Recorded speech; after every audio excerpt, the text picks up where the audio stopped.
Let's try some easy DIY Pinterest crafts. So the first easy DIY craft is this flower bookmark. It just takes some dried flowers, transparent tape, and then turn it into a lovely laminated bookmark. I actually had some dried flowers at home that have been sitting for a very long time. The color of the rose had faded a bit over the years, but I think this gives them a lovely vintage look. Since these are the only real dried flowers I have, I cannot waste them. First, I'm laying down a piece of tape as my base. Now I'm trying to arrange the flowers. I am carefully placing them in a position I like. Right now, I am trying to create the classic rose shape and then fill the rest with these smaller dried flowers.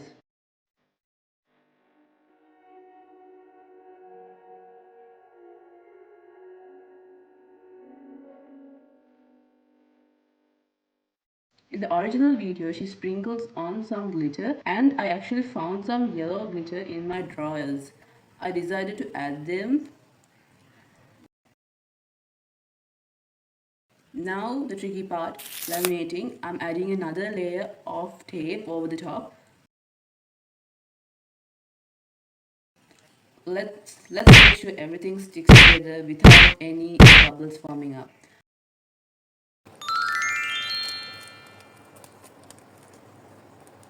I prepared a frame using white cardboard in advance, but I realized quickly that normal glue wouldn't hold the cardboard to the tape. So I used this B6000 glue instead. It's usually used for sticking sequins onto saris, but it did the perfect job and held everything in place.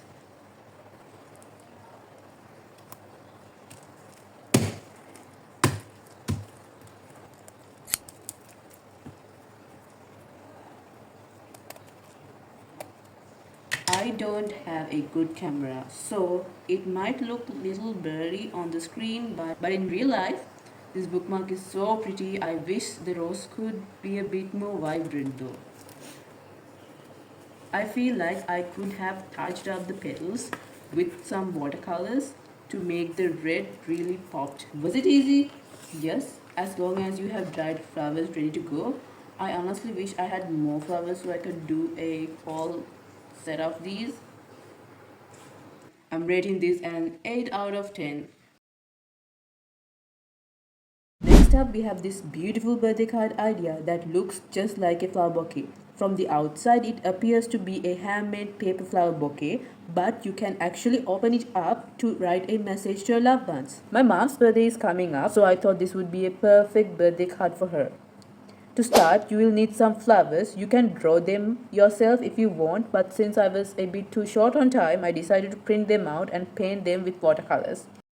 I tried almost every shade in my palette to make the bouquet look as vibrant and colorful as possible.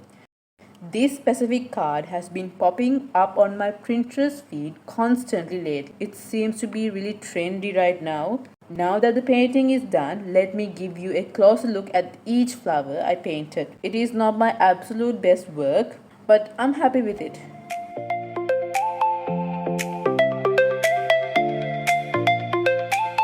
Now for the boring part, cutting them out. Once they were all cut, I arranged them on the cardboard base I made earlier. I spent some time moving them around to see which layout I liked best. Once I was satisfied with the composition, I pasted them down with glue.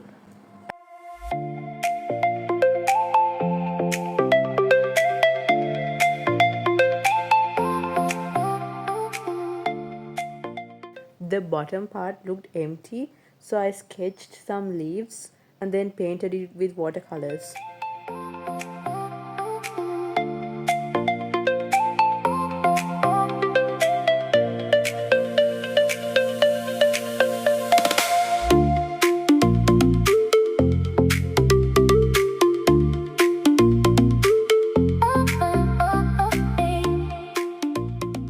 Guys, here is the final look. I couldn't record the part where I add the pink ribbon and the pearl because my mom came home early and I had to hide everything quickly so she wouldn't see her birthday card before the big day. It turned out so pretty, and most importantly, my mom absolutely loved it. Was it worth making? Yes, it is quite easy if you print the flowers out. To make it even faster, you could print them already colored. But I feel like there is more meaning in painting them yourself. When you're making a card for someone you love, you have to incorporate that personal touch. That's what truly matters, whether it's for a birthday or any other event. I am rating this one a 9 out of 10. Thirdly, we have this not easy DIY tulip lamp. For this one, we need fairy light, air dry clay, cardboard, hot glue, and some popsicle sticks. I don't know what convinced me to try this, but I just really wanted a cute lamp for my desk. So the process starts by blending the wires of the fairy lights to create a stem that holds the light bulb up.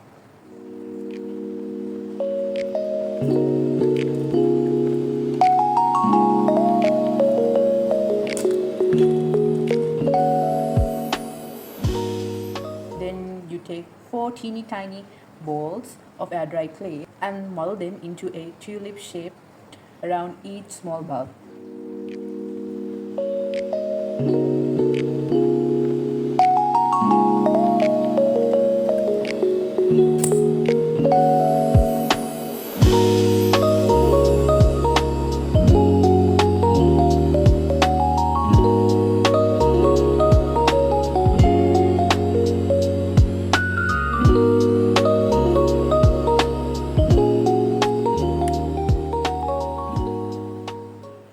I had to make 30 of these, and honestly, halfway through, I started to regret choosing this project.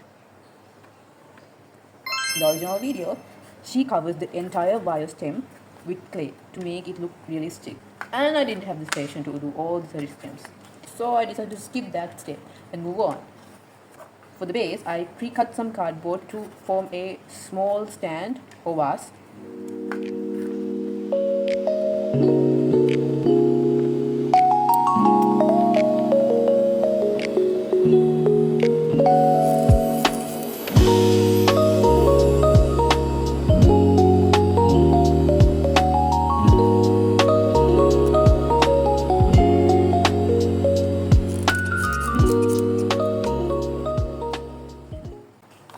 Looking at it now, I do regret not covering those stems with clay because they look ugly a bit. But it's okay. I'll just make sure never to show this lamp to anyone unless it's switched on.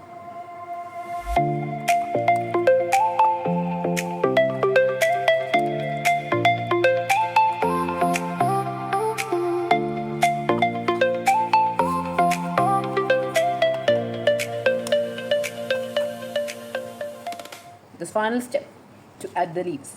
This was much harder than I expected, but they actually saved the look. The leaves help to hide the wire stem I skipped earlier, making the whole thing look much more put together, even when the lights are off.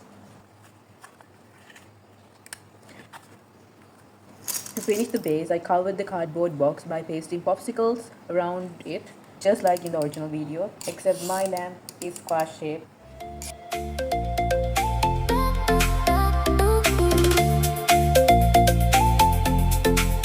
And here is the final outcome. I really loved how it looks when it's switched on. It has such a beautiful glow, especially at night. Was it easy to make? Definitely not. It was super hard, a bit frustrating, and I felt like giving up halfway through. Honestly, ordering a lamp is much easier, but that's not the point. Was it worth? Not really, but at least I have a mini lamp next to my desk now. I'm rating this a 5 out of 10, mostly because of how much I struggled to get it finished. Next up, we are going to do something a bit more aesthetic. I have been seeing these cute aesthetic paintings all over my Pinterest lately, and I happened to find a perfect cylinder-shaped cookie box that I knew would be perfect. My inspiration is a gorgeous blueberry design with white leaves. That blue color really caught my eye. To get started, I pre-painted the cookie box white. It actually took 3 coats of acrylic paint to make sure the original packaging didn't show through. That is definitely the part I liked the least, but it was worth it for a clean base. I wanted a soft, light blue background for the design. Since I only had dark blue on hand, once the background was fully dried, I sketched out the blueberry design before I started the actual paint.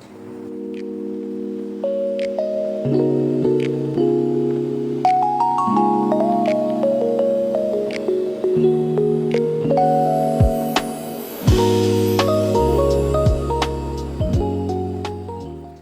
the blueberries and white leaves come to life was so satisfying. I'm not sure if everyone would consider this a DIY or just painting, but whatever you call it, I loved it.